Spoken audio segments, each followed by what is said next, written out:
We all go through these different cycles at different times in life. And it doesn't matter how successful you are. It doesn't matter what cycle you're in. You're around other people that have been there, done that. History doesn't really change. It just repeats itself. For 10 years straight, I bought a rental house once a month for 10 years straight. Just buy, borrow, die. If you get bored at it, we'll automate it. Hire someone to run it for you. Push it for how far you can take it. And before you know it, you're going to wake up and you're going to have 100 houses in your rental portfolio. What's going on, everybody? Welcome to another episode of the Commercial Real Estate Blueprint Podcast. We have a special guest today. It's Alan Schnur. He's a real estate investor, house flipper. Obviously, he's into commercial real estate as well. And he's tuning in to us live from his boat, which is pretty awesome. It's the first time we've had that on the podcast that's parked in Newport Beach, California. So thank you so much for coming on the show, Alan. Well, thank you, Graham and Jesse. Pleasure to be here and shed some light on a mystical subject matter that can be very rewarding if people have the time and patience, tenacity to figure out. So excited to share with you my tips, tricks, and stories to help influence other people to pick this way of life. I like it, and I like sharing my stories about it. No, I'm super excited to dig in. And something you mentioned before we started recording too, which is very interesting, is that you said, you're into commercial real estate, but you also kept your residential business alive while you did that. So we'll definitely get into that. But first, I got to ask you, I know you were just on an awesome trip with Nikita, who we know well, and I think a couple other people we know and who might be coming on the podcast soon, which we're excited about. But you were summiting a mountain in Mexico. So tell us how that was. Sure. We have this adventure group that's a lot of us, or I'd say maybe like 10 or 15 of us are part of. And, real estate can be a lonely career. And the guys that are in this particular adventure group,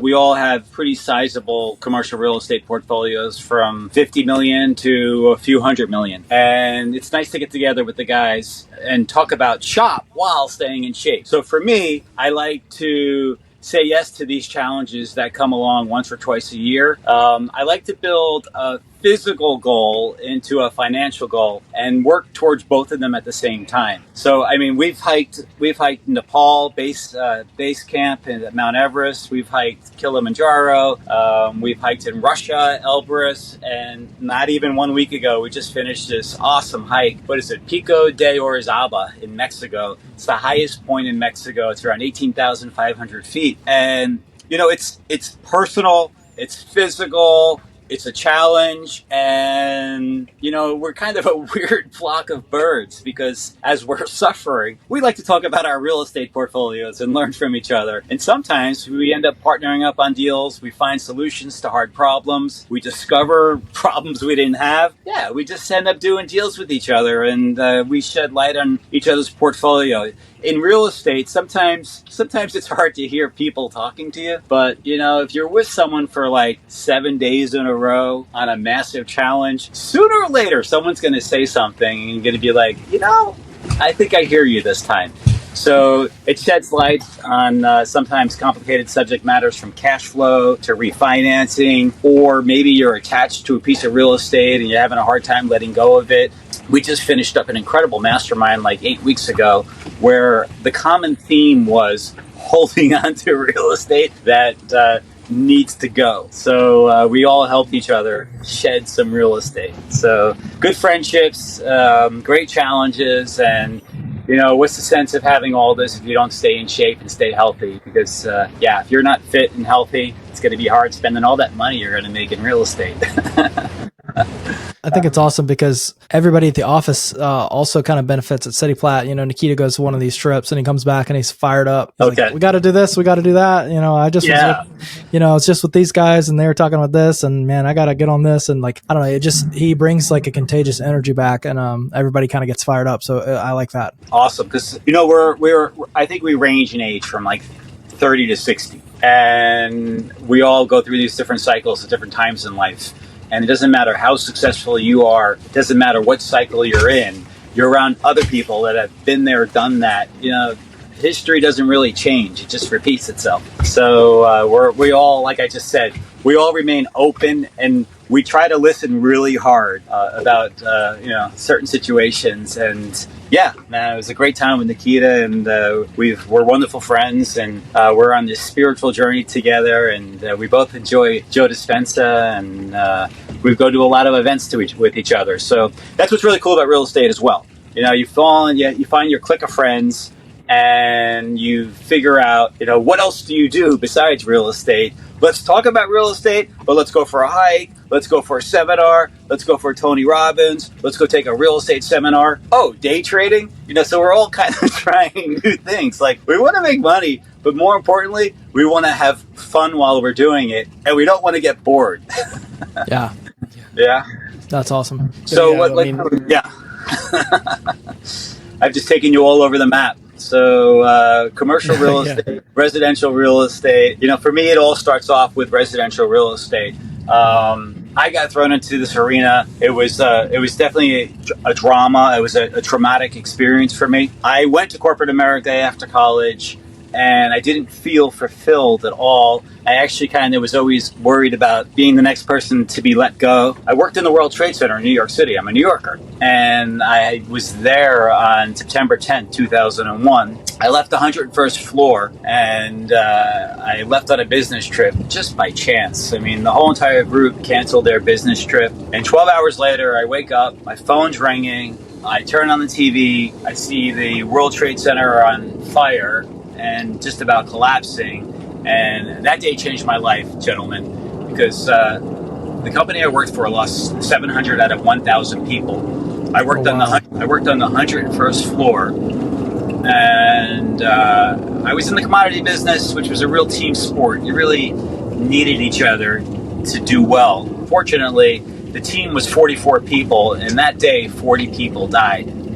So I needed to make some changes quickly, and I did. And that's really how I got involved in real estate, because I needed to move from Hoboken, New Jersey to Houston, Texas, and I just had bought a new condo. I couldn't sell anything down there. Everything was worth like half price after those attacks. And I remember I just figured out how to rent the place. And a few months go by, I'm living in Houston. I start paying more attention to the bank account, and I see that it's going up. And that was my real first big aha moment. I kind of call it turning, lemons into lemonade. Life had dealt me a really difficult hand of cards, and I turned it all around by not only waking up in life, but I was also open to trying out real estate. And when I saw that I could make money renting my home, the light bulb went off. And then from that day on, for 10 years straight, I bought a rental house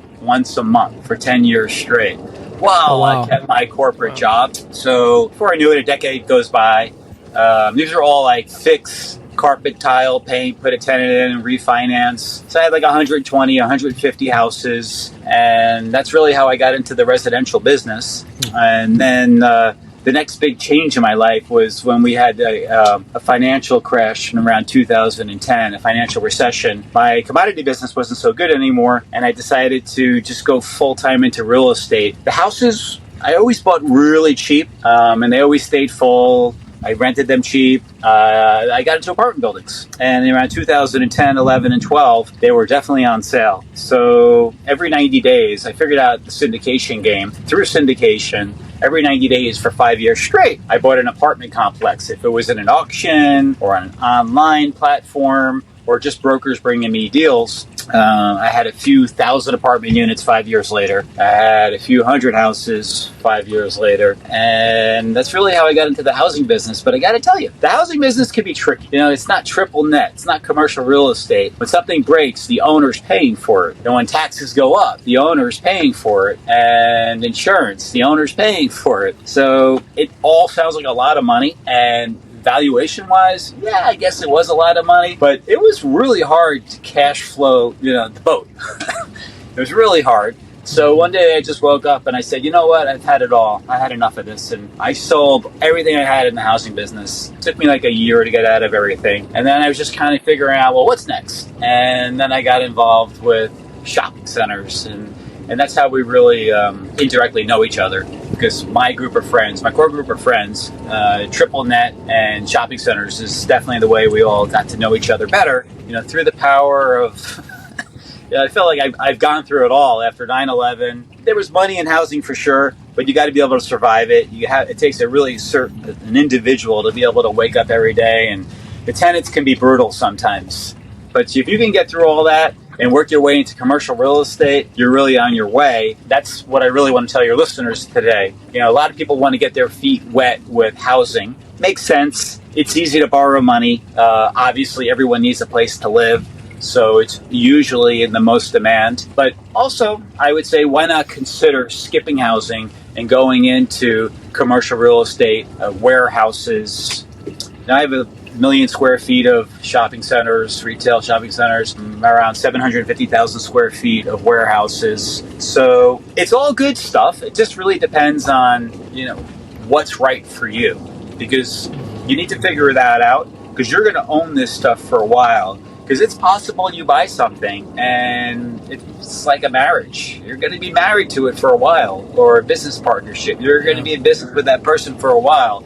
So you're probably going to get it in life. Go ahead. Yeah, I'm curious. So like when you were doing all these, like you said, you unpacked a bunch there. So like going back to the residential stuff, you said you're buying a house a month.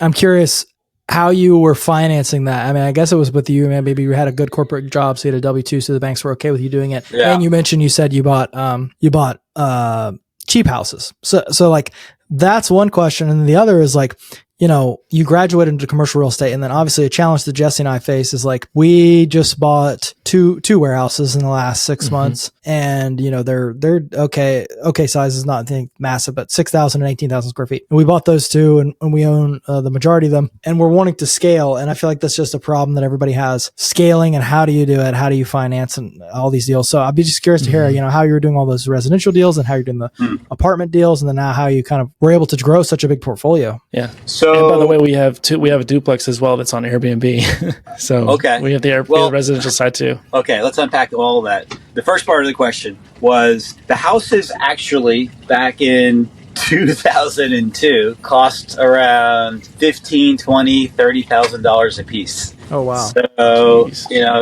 get a bonus, buy a house. Get a bonus, buy a house. I remember all the guys around me back in Houston. They gambled a lot. I mean, they would be betting on wiffle ball games, baseball games, first pitch games, and I would just feel like the gamble for me was to buy a broken house. I knew the land value was $10,000, $15,000 for the lot. So then I was getting like a 1,200 square foot home for $15,000, $20,000. Now, the challenge was, how can I fix it? Carpet, tile, and paint. I met a general contractor, and we always had a deal, and it actually lasts for almost 2 decades. Give me 3 prices, and then that's it. You're going to stick to it. A, B, and C. Is it a $10,000 house to fix, $20,000 house to fix, or $30,000 house to fix? Nothing in between, because that's what I found. Like things would blow up really quickly with general contractors if prices were changing and repairs didn't get done as promised.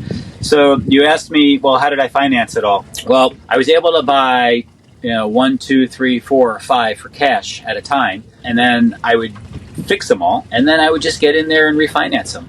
And that's exactly how I did it. So we had something back in the day called a blanket loan. So we just cross collateralize when you tie them all together and you bring in a bank. And I was getting to the point where they were becoming more commercialized loans. So I'd be refinancing 10 houses at a time, 20 houses at a time, or even 30 houses at a time. And Fannie Mae or Freddie Mac back in the day, they made it kind of easy. I mean, to get 10 houses, one loan at a time, whatever it took. If there's a will, there's a way. I think that rule stands today where an individual can buy up to 10 homes using government lending. So then I would just say, go wrap up those 10 homes. A lot of local banks get community credits to offer a blanket loan, and they must lend to the community under federal guidelines. So the truth of the matter is they probably lend to a more sophisticated investor than 10 people who are going to buy a house for $50,000 to $100,000. That makes sense. Yeah. So that's how I was definitely able to start scaling. I started packaging the houses together. The other part of the question, the duplex. We didn't have Airbnb when I started. It's kind of a tricky business. Like, I think I was just talking to some friends yesterday, Galveston in Texas. which is kind of like a vacation resort area. It's an island, Galveston Island, not even like 1 hour from Houston. And I think they just like outlawed like Airbnb. So now people are panicking, trying to figure out where to sell that. So, and then, I saw that happen in I think Boise, Idaho as well. So you just got to be careful. But yeah, how is that working out for you? How's that business model, Airbnb? It's going. It has its moments. It depends on the month and where we are in Durham. Around this early summertime is usually our best time. And with it being close to the hospitals, it helps a lot too. It's a great location. It's no, vacation market or anything like that, but it pays for itself. I mean, we have paid maybe 4 mortgage payments in total, and we've owned it for 2 years. So it's done well for us. We're thinking about, because we built a system, we hired all the software, and it kept it rented, very well. But if you look at, midterm versus short term versus long term, the amount of effort and headache of short term versus long term, it's just not worth it, and profit difference. So we're probably going to turn it into a long term rental. The reason I asked the question is because me and Graham probably look at ourselves each, like probably 2 or 3 times a week, and like, should we sell Clarendon? But we kind of want to keep it. But that might be something, maybe not just yet, but down the line, we 1031 into a commercial building. But we might keep it. I don't know. It's such a great location. And we've talked about building a multifamily in Durham, North Carolina, as in like a portfolio of multifamily properties, and then selling that off, in the near, probably 10 years, like outlook, if you will. I found in housing especially when I was starting out, the best way to stay ahead of the curve was to buy as much as you could as fast as you. So I wanted to always spread the risk. So just buy, borrow, die. If you're gonna do it, and it takes so much work to close a transaction. I have some regrets in selling, but I know everybody wants to scale and get bigger and needs more money. But I'm sure you'll find a way, if you don't sell that property, add to the single family house portfolio, and you will still find a way through the power of syndication on taking down larger commercial properties. So I always looked at it as 2 buckets. There was the housing bucket, and then actually 3. There was the flip bucket, and then there was the commercial real estate bucket. And I always love freedom of waking up each day, just asking myself, okay, where do I want to spend more time? Which bucket do I want to work on today? Where's the lending happening? Sometimes your local bank will turn around and ask you to take money for a particular product. Other times, it's plentiful in commercial real estate. So you got to maneuver and follow the lending, and I would keep all those avenues open in the beginning of my career. Yeah, another question I had too, going back to your story, was it sounded like you really developed a system when you were buying the single family homes, and then when you graduated to the multifamily, if you will, you had a really good system of buying them every 90 days. What do you think, and then eventually taking that into commercial, what do you think system-wise you put in place for yourself that really helped you be able to do that? First of all, I always had 2 phones. I always had 2 iPhones. So one would be for the housing, and one would be for another business or my personal life. So you really need to figure out how you're going to separate everything, because you need to turn it off sometimes. I mean, sometimes tenants or contractors will blow up your phone, and go spend more time in another business, because you need to keep the momentum going. You always have to have forward momentum. Yeah. I really... Once I found the formula that worked, once I knew, there was a time where these houses all were like $100,000 a piece.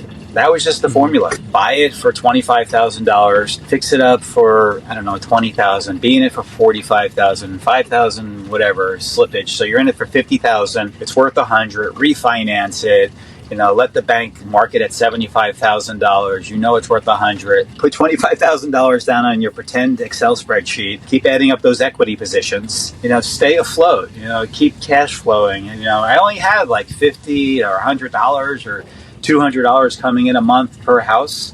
It really wasn't a lot of money, but it was proof. If you could do it once, you could do it 100 times. And if you could do it 100 times, you could do it 1,000 times. And I literally did do housing over 1,000 times. So you really do want to systematize it. I'm thinking of some great books from the past. You have your Robert Kiyosaki's Rich Dad, Poor Dad with their formulas. Michael Gerber, E-Myth. He was really big on, don't work in your business, work on your business philosophy. Yeah, so, there's nothing like reading a really good book about business, especially when you get to like inject your own business into the book and use that information immediately. Because what good's a book if you don't use the information immediately? There's just no way we're going to remember this stuff. I can't wait for the day for AI to, pop into our head and we have a full catalog of everything. But what we did 10 years ago, you're going to have a hard time remembering if it's not part of your financial formula now. So you do want to make sure you have your financial formulas. Stick with success. If you get bored at it, well, automate it. Hire someone to run it for you. Push it for how far you can take it. And before you know it, you're going to wake up and you're going to have 100 houses in your rental portfolio. You're going to have a few thousand apartment units in your apartment portfolio. And then your warehouse business is going to explode. Yeah, I hope so. Yeah. That's what we're working on now. We got one deal we're looking at currently, and it's another warehouse very similar to the two we just purchased. One 6,000, one 18,000. This one's 10,000. We've basically got an agreed on price, so we're gonna probably put it under contract this week or so, and then after that we're gonna be trying to raise the funds for the down payment and everything like that. Are you buying these empty or they come with tenants? So the first two we bought actually were empty, which was pretty scary. We put it on a 4-month timeline, basically. It was 90-day exam period, 30-day close. So we said we want the right to market these while we're under contract. So we put them under contract, marketed them, and then thankfully the smaller one, I think we found a tenant like a month after we closed, and the second one we actually signed the lease the day after we closed. So, all right, excellent. I feel like when I first started out, I spent a lot of time at local investment clubs, and it was really good to be around other people that were either doing the same thing or a lot of people wanting to do the same thing, So I hope you surround yourself with the right people. It sounds like you are, obviously, by having this podcast.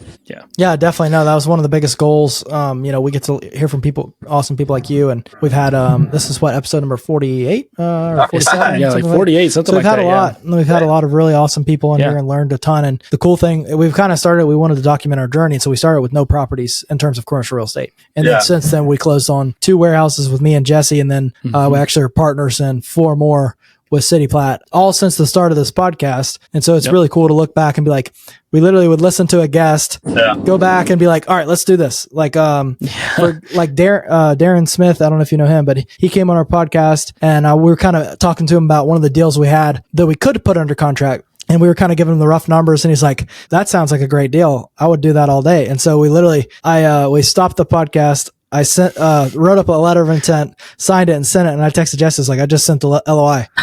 And then we got her under contract. We ended up closing on it. So it's been awesome to just learn for people like you guys. So we're super appreciative. But something I really wanted to talk to you about, which you mentioned to me, is that you've been able to do all of this while traveling. And I think there's a lot of people who listen to that and think, oh, I don't want to do that. I just want to hang out at home. And there's also another big group of people who are like, I would love to do that. So how can, I guess, tell us a little bit about what that's been like so far? Sure.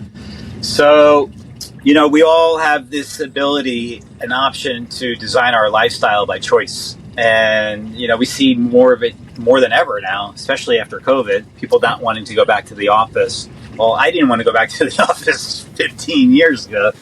So, when, 4-hour work week, Tim Ferriss, or any kind of hack that would make me look bigger than I really am, iPhones, iPads, I always wanted to be mobile.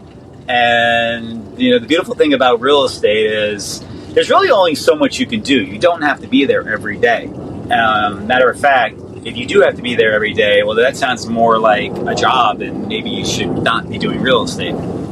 So, the rent checks always came in, or between the 1st and the 10th of each month. It's like, all you got to do is check your bank account, outsource everything possible. And I guess that's something I've convinced a lot of my friends. A lot of us were trying to open up all types of businesses surrounded by real estate. The truth of the matter is, it's a very thin margin business. Even property management. I mean, property managers charge 2, 3, 4% of the gross collected incomes. Give it up. It's not worth the headache. You'll have more free time to go find new deals. You'll have more free time to just chillax with the universe and figure out how to expand your life in different ways. So with these iPhones and just being in the cloud, I mean, everything was in the cloud over the last 10 or 15 years. You could go buy property management software. You could set everybody up on ACH payments or have them just deposit.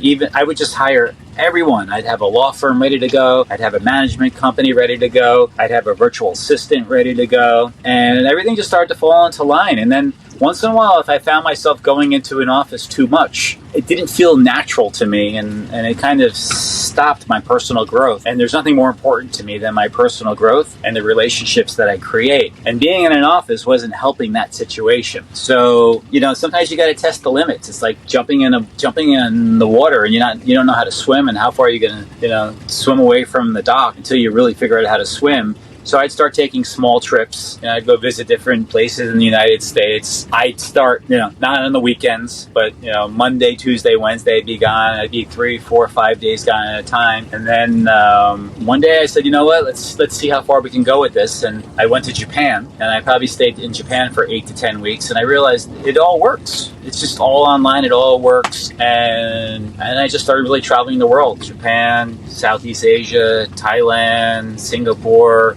lots of islands, Hawaii, and my real estate portfolio started to get bigger. Everybody wanted to know where I was, what I was doing, and how I was doing it, and I just kept sharing it all. And I'm a very responsible general partner, really stern on sending out quarterly reports, making sure everybody gets their payments. I automate everything. So through the process of automation, happiness and love. I don't want to go too spiritual on you, but when you can bring that all into your life, money's nice. And it's going to flow to you like a river, when you're ready for it. But when everything is aligning perfectly, you'll figure out what investments are best for you. And if you like it, just keep adding to it. I mean, if it makes you feel good, why wouldn't you do more of it? Yeah. We listen to a lot of Dan Martell, and he talks about handing everything off that you don't love to do or want to do, and just getting rid of everything else that drains you, that takes away from you. One of his biggest things is hiring a virtual assistant. Me and Graham are looking at doing that. What are some tips for looking for a virtual assistant, and what would you hand them if you were just hiring one for the first time? When I was first starting out, I had a virtual assistant who lived in England. And she lived on some farm, and we struck a deal, and she made me look so smart, because not only did she have insomnia, she was up, right? I mean, it's a, 8-hour time difference, 10-hour time difference from where I was living in the States. So it always looked like I was working 24/7. And so it took a few to find the right one. And I know there's a lot of services out there, and people are outsourcing.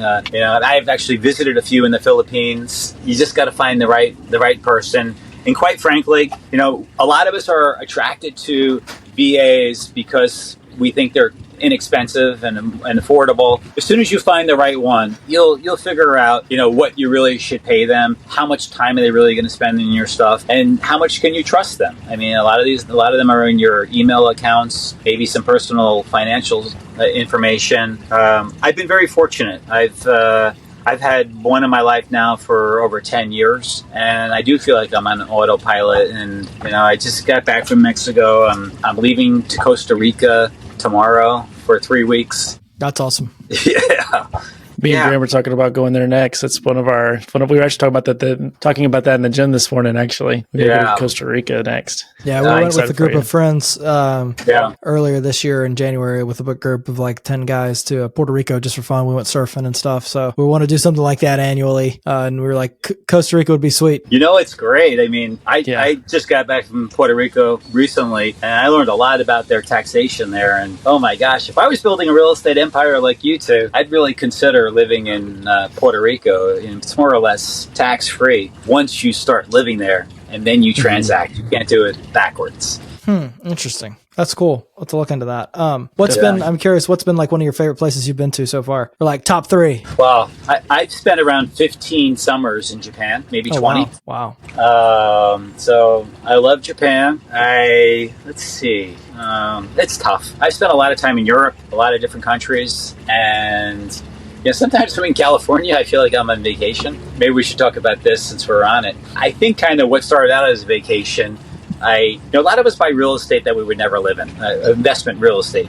Maybe it's so I was once out with a real estate broker, and she brings me over to this house, and the roof was open on the house. It's a glass roof. I'm like, holy cow, this is absolutely amazing. I'll buy it. And she's like, you don't even know how much it is. And I just figured maybe through the power of syndication, commercial real estate, commercial lenders, I'll figure it out. So I was on vacation. I bought the house.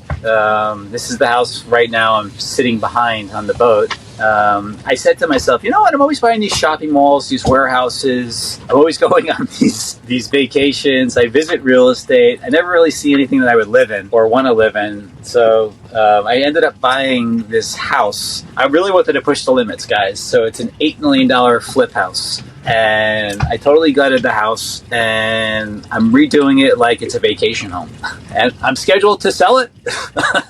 The key is going to hold me accountable to it, but sometimes I want to keep it. It's been quite the journey because it's got all the numbers of a commercial real estate deal in size, and it's a house. So yeah, I know we just got off on a tangent, but no, that's awesome. That's really cool. Yeah. So your plan is to exit it though. That's what you're going to do. Well, you brought up vacation. It's definitely like a vacation home, and yeah, the plan is to exit it because the carry cost it's the price of a few shopping centers. Yeah. Yeah.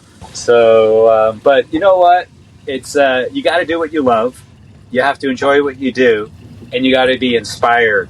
And this checked all three boxes, and that's a real successful real estate career. Yeah, absolutely. Absolutely. So, something I wanted to touch on, you talked about earlier, you said that you were keeping your residential business alive, which is kind of what you're talking about now, with flipping and stuff like that. And people nowadays on podcasts and stuff talk about how you have your passive income, which is like your real estate investments and stuff, which, everybody knows is not truly passive.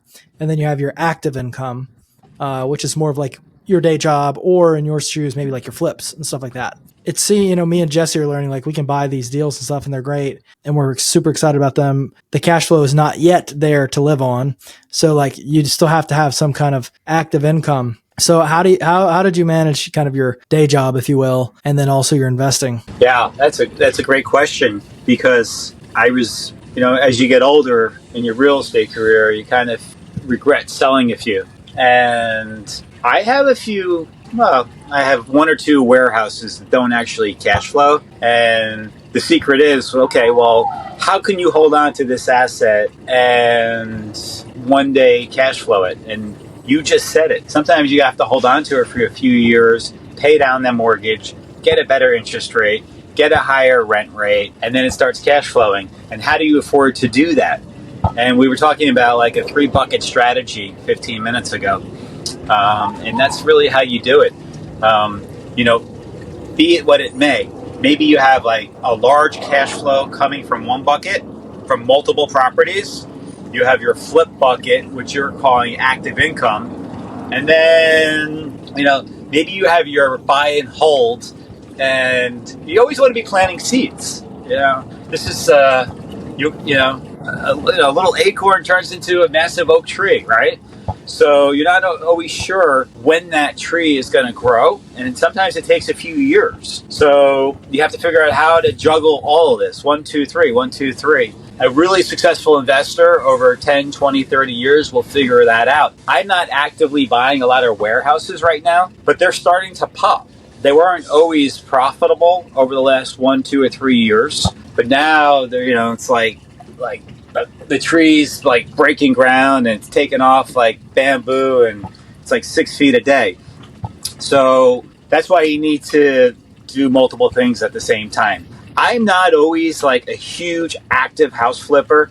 I could be, and my portfolio will have anywhere between 5 houses and 20 houses that I'll actively keep flipping as a job. Then I'll have my cash flowing bucket where I'm depending on that stuff. It's paying my bills. It's making me feel like I have all the time in the world because I'm not trading time for money. And then lastly, what do you plant?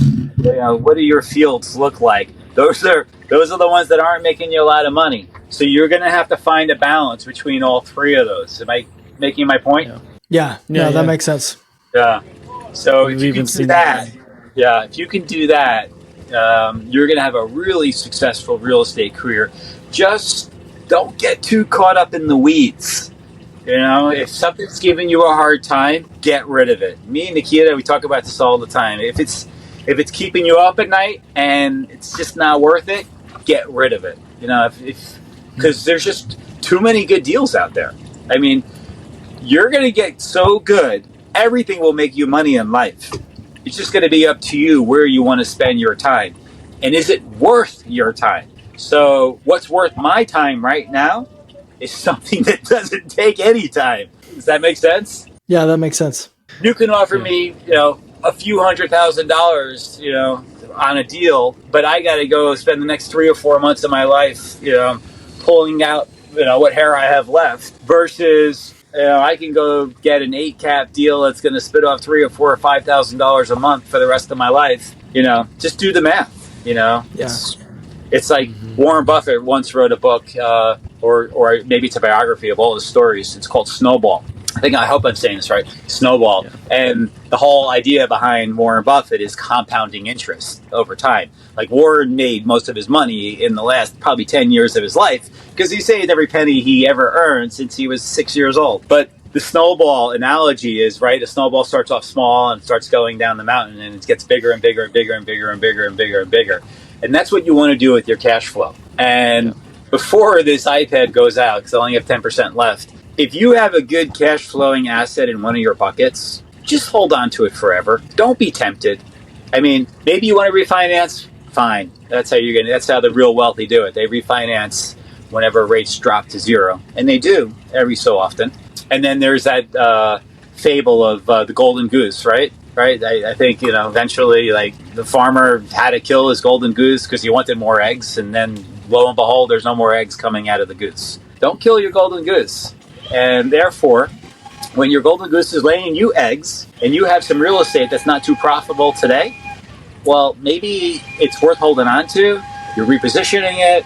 You're looking for better tenants. You're looking for better interest rates. Lo and behold, 1, 2, 3, 4, 5 years later, it's another golden goose. Yeah. So, pick your battles wisely. Yeah, no, that's a great point because that's something we discuss a lot. It's, we're obviously, it's hard to keep that in mind because we're in the very beginning of our career, right? And we're also at City Plata, and they're kind of in a phase right now where they're pruning their assets. And we've heard a lot about it from Nikita talking to people like you, and then also people in Commercial Academy talking about how they're going and selling off their properties and repositioning to get into better deals and stuff like that. And it's tempting for us to say, well, we just bought these deals and we stabilized them and now we could sell them and have a nice big pop. But then it's like the other side of the coin is the guy who's 80 years old and never sold anything. It's like, ultra wealthy, and like it's hard to be like balance the we need to live and survive and pay our bills and the long-term mentality, I guess.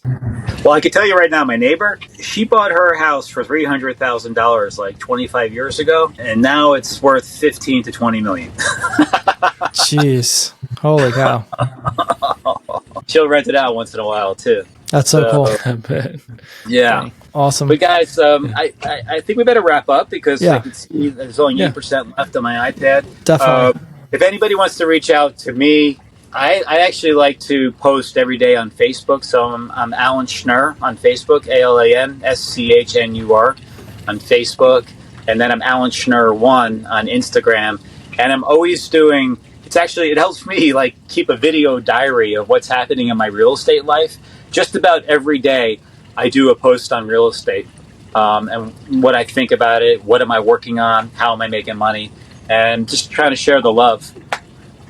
Awesome. Well, if you guys are interested, definitely go check it out. That's how I've watched a lot of your stuff. I knew you through Nikita, but I've, kept up with you through Facebook and stuff, and it's always interesting and awesome to see what you're doing. So if you guys are interested, go follow him. And we thank you so much for listening to another episode. All right.